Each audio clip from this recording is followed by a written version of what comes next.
In this lesson, we'll talk about quadratic functions. We briefly defined a quadratic function previously in the last chapter, in that we let it be the function of the form ax squared plus bx plus c. And we insist that a does not equal 0 simply because that would make this no longer have an x squared term. So for a quadratic function, we know that the graph looks like a parabola, and we've drawn one parabola in the past. Now what we want to look at is a few more parabolas. The vertex of the parabola is specifically the point where the graph turns around. If you remember that U shape of the parabola, you'll remember that it has a place where it turns around, and that's what we call the vertex.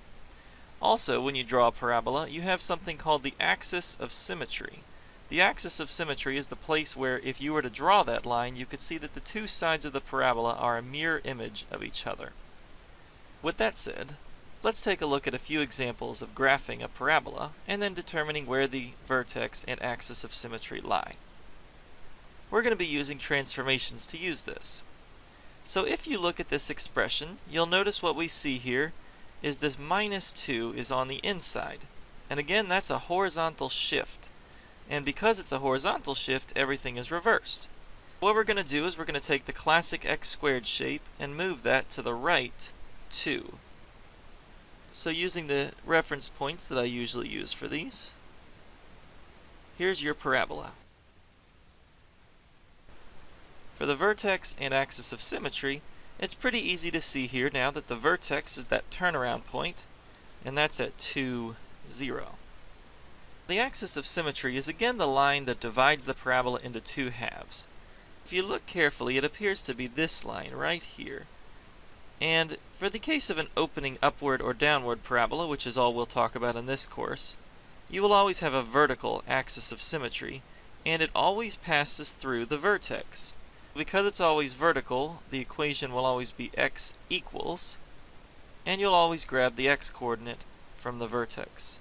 The axis of symmetry is easy to write. You just say x equals because it's a vertical line, and then grab the x-coordinate of the vertex. Next example. This time the minus 3 is going to cause the parabola to go down 3. If I draw my reference points down 3 from where they usually would be, you'll see that your parabola this time looks something like this. The vertex is 0, negative 3. And just like I mentioned last time, the axis of symmetry will always be x equals, and then the x-coordinate of the vertex. X equals 0 is the vertical line that happens to be the same as the y-axis, and you'll notice that this cuts the parabola into two reflected halves of itself. Next example. The plus 1 is going to cause the parabola to move left 1, and the plus 2 will cause the parabola to move up 2. If I draw my reference points, they're going to be left 1 and up 2. I get a couple off the graph, but that's okay. And here's your parabola. The new vertex is at negative 1, 2. And the axis of symmetry, again, is always x equals the x-coordinate of the vertex. Remember that this shortcut only works for parabolas that open upward or downward, but that's all we'll see for our purposes. Next, the parabola 3x squared. The 3 is going to cause a vertical stretch of the parabola, so when I mark my reference points, I'll only use a few of them. This is going to multiply our y-coordinates by 3. This is a very narrow parabola. You'll notice this time the vertex is still at 0, 0, because there was no horizontal or vertical shifting. And the axis of symmetry will now just be x equals 0. Let's do the next one. Negative 1/2. Now the 1/2 is going to cause vertical compression, but then the negative sign is going to cause the parabola to flip over. It's going to flip your y-coordinates. So now we're going to have a downward opening parabola. Let me use my usual reference points. 0, 0 won't change, but where I usually have 1, I'm going to multiply that by negative 1/2, and that'll put me down here. Same thing for the other side. Where I usually have 4, when I multiply by negative 1/2, I'm now going to get -2 for both of these. So this is a wider opening parabola than all the other ones that we were doing. Just like last time, the vertex is still at 0, 0, and the axis of symmetry is still x equals 0, because again we didn't have any horizontal or vertical shifting. So what we were just doing was showing how if you write a parabola in a form where you can do transformations, this is very, very useful. We actually give this a name, the vertex form of the parabola. You'll notice that this is just written in a form where we can apply transformations. You've got a horizontal shift, a vertical shift, and potentially some sort of stretching, shrinking, or reflections. But we call this the vertex form of the parabola. Notice that we do a minus h. That's simply because we want to call the vertex hk, and remember that everything is reversed on the inside. So h is going to be the x-coordinate of my vertex, and k will be the y-coordinate of my vertex. If a is a positive number, the parabola will be opening upward, although it might get stretched. And if it's negative, then the parabola will be opening downward, simply because the negative sign will cause a reflection. Also, if you have a being bigger than 1 in absolute value, it causes the stretch, which makes you narrower. And if it's between 0 and 1, then it will cause a compression, which makes the parabola wider. To write in vertex form, however, we don't really have some tools to do this. There's a method called completing the square that can be used, but rather than go through all of that, I'm going to give you a formula. If you have a parabola and you're looking at the quadratic function in what I usually call standard form, you've got ax squared plus bx plus c, and you can find the vertex by using this formula. The x-coordinate is negative b over 2a. And to find the y-coordinate, just take the x that you just found and plug it right back into the original function to find y. Now one thing that might be helpful is, if needed, you can also use this formula to find the y-coordinate. And this is a nice formula to use whenever you have a fraction perhaps to deal with. So let's write these parabolas in vertex form. First off, let's calculate the x-coordinate of the vertex. Remember, the formula is negative b over 2a. b is negative 8, a is negative 2, and so I get positive 8 over negative 4 is negative 2. And that's my x-coordinate. For the y-coordinate, I will simply plug the negative 2 that I just got back into the function. So that gives me negative 2 times negative 2 squared minus 8 times negative 2 plus 1. Negative 2 squared is 4. 4 times negative 2 is negative 8. Negative 8 times negative 2 is plus 16, and I still have a plus 1. I get 9 for my y-coordinate. Then to put it in vertex form, remember that this is called h, this is called k, and my a is still negative 2. Let's put it in vertex form. I get a, which is negative 2. X minus h is x minus negative 2 squared plus k. Simplifying, I get negative 2 times x plus 2 squared plus 9. To draw the graph of this one, let's go by 2's. I know that my vertex is located at negative 2, 9.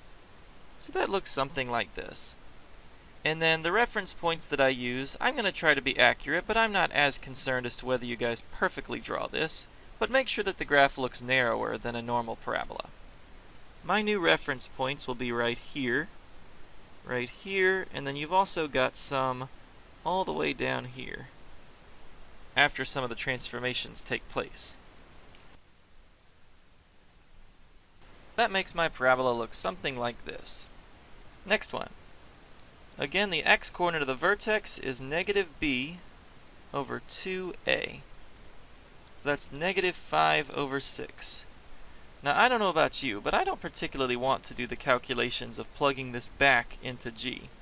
This is the case when I would use the other formula. The other formula is you can use 4ac minus b squared over 4a.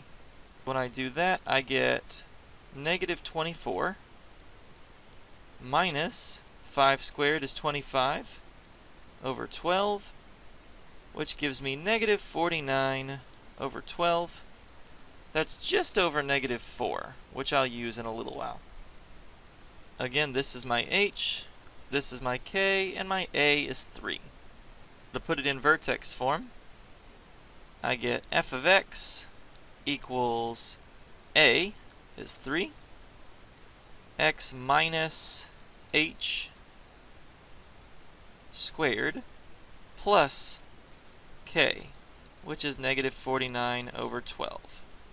Simplifying that, I get 3 times x plus 5 over 6 squared minus 49 over 12. Now to draw the graph of this, again my vertex is at negative 5/6 and negative 49 over 12. Negative 5/6 is pretty close to negative 1, and then negative 49 over 12 is just below the mark, somewhere about right here. Now this time my reference points are being multiplied by 3, so it'll look something like these two here, and I think the rest of them will be off the page. Let's just draw this parabola the best that we can. The final topic for this, that will be expanded greatly when you get to calculus, is the idea of a maximum and a minimum. Let's keep these simple and let's just look at how the parabola equations come about. Because when you have a parabola, or a quadratic function, the maximum or minimum occurs when you get to the vertex. If you have a greater than 0, meaning the parabola opens upward, then we have a minimum at the vertex. If you have a less than 0, meaning the parabola opens downward, then we have a maximum at the vertex. Let's take a look at this basic example. A farmer has 32 feet of fencing, and he's fencing in a rectangular region. We just want to know, how should he use the fencing? How should he set up his lengths and widths so as to get the maximum amount of area out of that 32 feet of fencing? Let's draw a little picture of this. You've got the length and the width.